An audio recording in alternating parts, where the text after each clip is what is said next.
आज का जो हमारा टॉपिक है वो है कार्डियक ग्लाइकोसाइड्स। तो ग्लाइकोसाइड्स जो है हम लोगों ने स्टार्ट किए हुए थे। ग्लाइकोसाइड्स जो हैं वो बेसिकली ऐसे कंपाउंड्स होते हैं जो कि दो तरह के कंपोनेंट से मिलके बनते हैं। एक इसमें शुगर कंपोनेंट होता है और दूसरा जो है इसका कंपोनेंट, ये दूसरा इसका जो पार्ट होता है वो नॉन शुगर होता है। ठीक है, शुगर, अब आपको पता है कि कोई भी कार्बोहाइड्रेट जो है उसको आप शुगर बोलोगे। ठीक है, तो इसका जो शुगर कंपोनेंट है वो कोई भी कार्बोहाइड्रेट हो सकती है, वो ग्लूकोज भी हो सकती है, फ्रक्टोज भी हो सकती है, किसी किस्म की भी कोई भी शुगर हो सकती है। और जो नॉन शुगर कंपोनेंट है इसका, वो यहाँ पे कोई भी नेचुरल प्रोडक्ट होगा अदर देन कार्बोहाइड्रेट। ठीक है, वो कोई फ्लेवोनॉइड भी हो सकता है, कोई फिनॉल्स भी हो सकता है, कोई स्टीरॉइड भी हो सकता है, किसी किस्म का भी कोई भी नेचुरल प्रोडक्ट हो सकता है। हम लोगों ने ग्लाइकोसाइड्स के अंदर इसकी क्लासिफिकेशन पढ़ी थी। क्लासिफिकेशन में हम लोगों ने जो है इसका ग्रुप जो है डिस्कस करना है आज कार्डियक ग्लाइकोसाइड्स को। कार्डियक ग्लाइकोसाइड्स जो होते हैं बेसिकली इनमें जो है इनको कार्डियो ग्लाइकोसाइड इसलिए बोला जाता है क्योंकि ये जितने भी जो ग्लाइकोसाइड्स हैं इस ग्रुप के अंदर जितनी भी ड्रग्स आती हैं वो सारी की सारी जो हैं वो कार्डियोटॉनिक होती हैं। ठीक है, वो हार्ट के लिए इफ़ेक्टिव होती हैं। इन ड्रग्स को जो है, इन ड्रग्स का ये फ़ायदा है कि इनको आप जितनी भी जो हार्ट डिज़ीज़ हैं उसके लिए आप इनको इस्तेमाल कर सकते हो।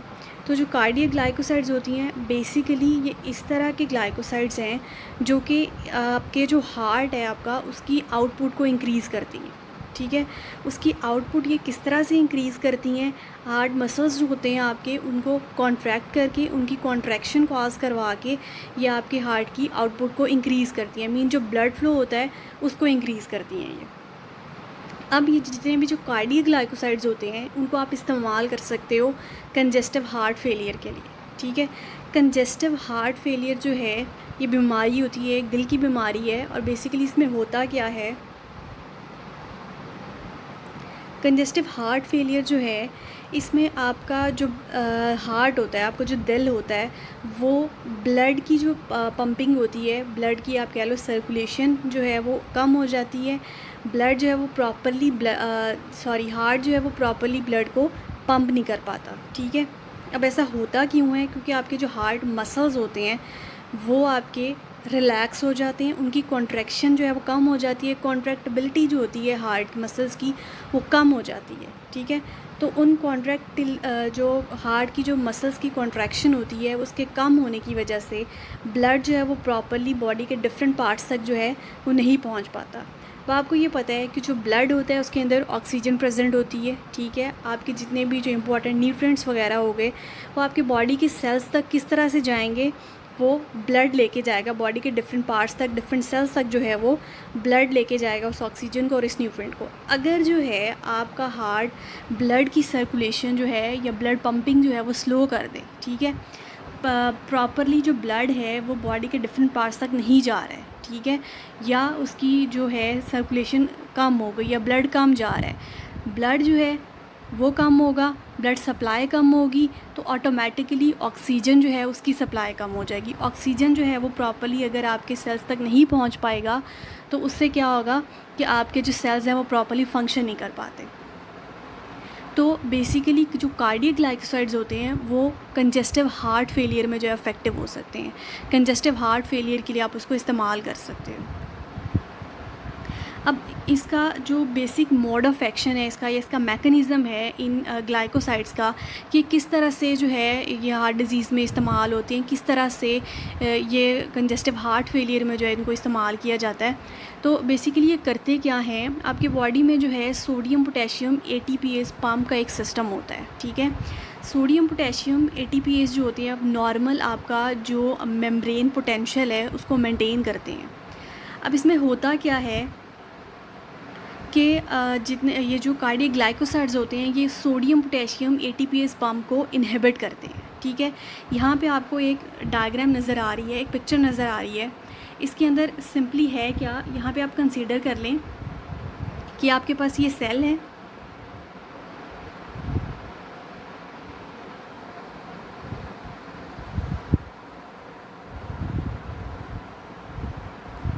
ये आपको जो है वो सेल नज़र आ रहा है। ठीक है, अब बेसिकली होता क्या है कि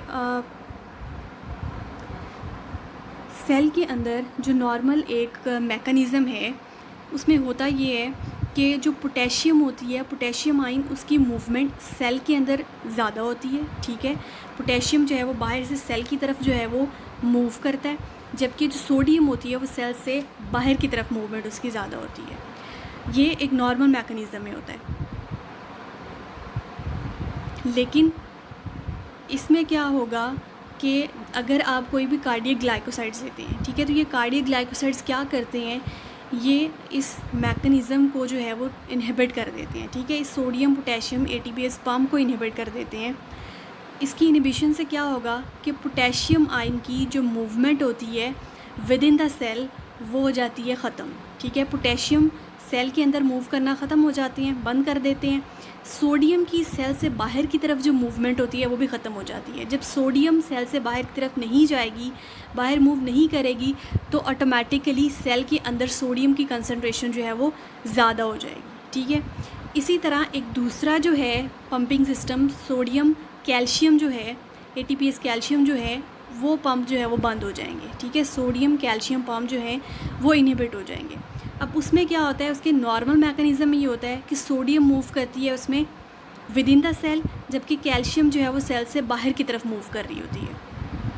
अब अगर ये सिस्टम जो है वो बंद हो जाएगा, ये सोडियम कैल्शियम पम्प्स जो हैं अगर ये इनहिबिट हो जाएंगे, तो उससे क्या होगा कि कैल्शियम आयन की जो कंसंट्रेशन है within the cell, cell के अंदर कैल्शियम आयन की कंसंट्रेशन जो है वो ज़्यादा हो जाएगी। तो अगर सेल के अंदर कैल्शियम आयन की कंसंट्रेशन ज़्यादा होगी तो कैल्शियम आयन क्या करते हैं, ये मसल कॉन्ट्रैक्शन कॉज करते हैं, ठीक है। मसल्स जो हैं, हार्ट मसल्स, वो कॉन्ट्रैक्ट होंगे, ठीक है। मसल कॉन्ट्रैक्शन से क्या होगा, ब्लड फ्लो जो है वो इन्हांस हो जाएगा, ठीक है। ब्लड की जो पंपिंग है, जो आपका हार्ट है, वो ब्लड जो है वो ज़्यादा अमाउंट में पंप करेगा, ब्लड की सप्लाई जो है वो इम्प्रूव हो जाएगी।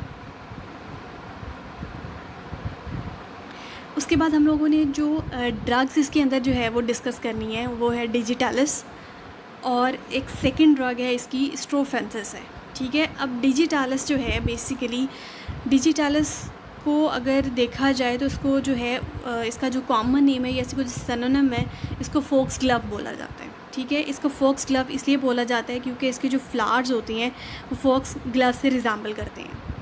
बायोलॉजिकल सोर्स जो है डिजिटालिस की, डिजिटालिस पर्परा भी है और डिजिटालिस लिनाटा भी है। इसकी दो डिफरेंट स्पीसीज़ हैं, पर्परा भी और लिनाटा भी। फैमिली इसकी सक्रोफिलेरेसी फैमिली है। डिजिटालिस जो पर्परा है उसका पार्ट यूज़र लीव्स, ठीक है। इसका जो हम इस्तेमाल करते हैं डिजिटालिस पर्परा के ड्राइड लीव्स इस्तेमाल किए जाते हैं। केमिकल कॉन्स्टिट्यूएंट्स इसके अंदर प्रेजेंट होते हैं, डिजिटॉक्सिन है, डाइजॉक्सिन है और जीटा लॉक्सिन इसके अंदर प्रेजेंट होते हैं। उसके बाद सेकंड स्पीसी जो है इसकी डिजिटालिस लिनाटा है, इसका भी जो है पार्ट यूज़ लीव्स ही हैं, ठीक है। इसके भी ड्राइड लीव्स ही इस्तेमाल किए जाते हैं। केमिकल कॉन्स्टिट्यूएंट्स जो हैं इसके डाइजॉक्सिन और डिजिटॉक्सिन इसके अंदर प्रेजेंट होते हैं। ये आपको डायग्राम नज़र आ रही है, बेसिकली ये पिक्चर आपको नज़र आ रही है यहाँ पे, ये डिजिटालिस है। ये इस तरह से जो है इसके फ्लावर्स होते हैं, इन फ्लावर्स की शेप आप चेक कर लें, इसी शेप्स की वजह से जो है इसको फोक्स ग्लव बोला जाता है। अब डिजिटालिस जो है अगर इसकी कलेक्शन देखी जाए तो प्लांट्स जो होते हैं उनसे बेसिकली हम लोगों ने केमिकल कॉन्स्टिट्यूएंट्स को रिमूव करना होता है, प्लांट्स के हमने एक्टिव कॉन्स्टिट्यूएंट्स को यूज़ करना होता है। तो हमने ये चेक करना होता है कि किस सीज़न के अंदर, ठीक है, किस टाइम पे और किस मंथ में, किस टाइम पे जो है उन फ्लावर्स के अंदर या प्लांट के डिफरेंट पार्ट्स के अंदर जो एक्टिव कॉन्स्टिट्यूएंट्स हैं वो मैक्सिमम अमाउंट में प्रेजेंट होते हैं, ठीक है। अब कुछ जो हैं प्लांट्स, अगर वहाँ से आप लोग कलेक्शन कर रहे हो प्लांट के किसी भी पार्ट की, तो डिपेंड करता है कि किस टाइम पे जो है उसके अंदर उसके जो एक्टिव कॉन्स्टिट्यूएंट्स हैं वो मैक्सिमम अमाउंट में प्रेजेंट है, ठीक है। हो सकता है वो मॉर्निंग में हो सकता है वो इवनिंग के टाइम पे ज़्यादा प्रेजेंट हो। उसके अलावा हम लोगों ने एक और चीज़ चेक करनी होती है कि अगर आप उसके लीव्स ले रहे हो या आप उसके फ्लावर्स ले रहे हो या प्लांट के कोई भी पार्ट अगर आप उसका यूज़ कर रहे हो, तो क्या उस टाइम पे वो फुली जो है वो डेवलप हो चुका है, हमने ये चीज़ भी जो है वो उसके अंदर चेक करनी होती है। तो डिजिटालिस जो है बेसिकली उसकी कलेक्शन किस टाइम पे हमने करनी है। अब कुछ रिसर्च के अकॉर्डिंगली अगर आप डिजिटालिस को मॉर्निंग में कलेक्ट करते हो, ठीक है, अगर आप उसको सुबह के टाइम कलेक्ट करते हो तो उसमें जो एक्टिव कॉन्स्टिट्यूएंट्स हैं उनकी अमाउंट जो है वो कम होती है, ठीक है। लेकिन अगर आप उसको जो है दोपहर के टाइम पे कलेक्ट करें, ठीक है, अर्ली आफ्टरनून, या आप उसको जो है वो दोपहर के टाइम पे अगर आप उसको कलेक्ट कर लें as compare to morning time, उसमें जो है एक्टिव कॉन्स्टिट्यूएंट्स की अमाउंट जो है वो ज़्यादा होगी, ठीक है।